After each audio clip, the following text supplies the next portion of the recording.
এক দশকের মধ্যেই দেশে শিল্পের বিকাশ ঘটলেও একের পর এক দুর্ঘটনায় শ্রমিকের মৃত্যু বারবারই প্রশ্নবিদ্ধ করছে শ্রম নিরাপত্তার বিষয়টি। এজন্য মালিকদের উদাসীনতাকেই দায়ী করছেন বিশেষজ্ঞরা। ঝুঁকিমুক্ত কর্মপরিবেশের জন্য আলাদা নীতিমালা দরকার বলেও মনে করেন তারা।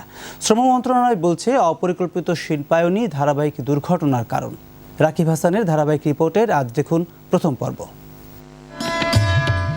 গত কয়েক দশকে কৃষি থেকে শিল্পভিত্তিক অর্থনীতির দিকে এগিয়ে যায় বাংলাদেশ।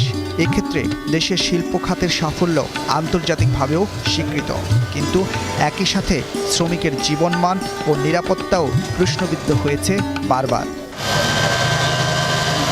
বেসরকারি সংস্থা Bangladesh institute of labour studies বিলসের তথ্য অনুযায়ী গত ৮ বছরে শিল্প দুর্ঘটনায় মারা গেছে ৫,৩৩৯ শ্রমিক, আহত হয়েছে আরও প্রায় ১১,০০০। আইএলও এর পরিসংখ্যান বলছে গত ৭ বছরে বিশ্বের শিল্প দুর্ঘটনার ৮০ ভাগই হয়েছে বাংলাদেশে। ২০১২ সালে তাজরিন ফ্যাশনসে আগুনে পুড়ে মারা যান ১১২ জন, আহত হন বহু শ্রমিক। ভয়ঙ্কর সেই স্মৃতি আজও তাড়িয়ে বেড়ায় তাদের। ২০১৩ সালে সাভারে ঘটে যায় দেশের গার্মেন্টস শিল্পের ইতিহাসে সবচেয়ে বড় ট্র্যাজেডি। রানা প্লাজা ধসে প্রাণ হারান ১১০০ জনের বেশি শ্রমিক, আহত হয় প্রায় ২৫০০। আর সম্প্রতি টঙ্গীতে ঘটে গেছে টাম্পাকো ট্র্যাজেডি। ভয়াবহ আগুনে পুড়ে মারা গেছে শ্রমিক, এখনও নিখোঁজ কয়েকজন।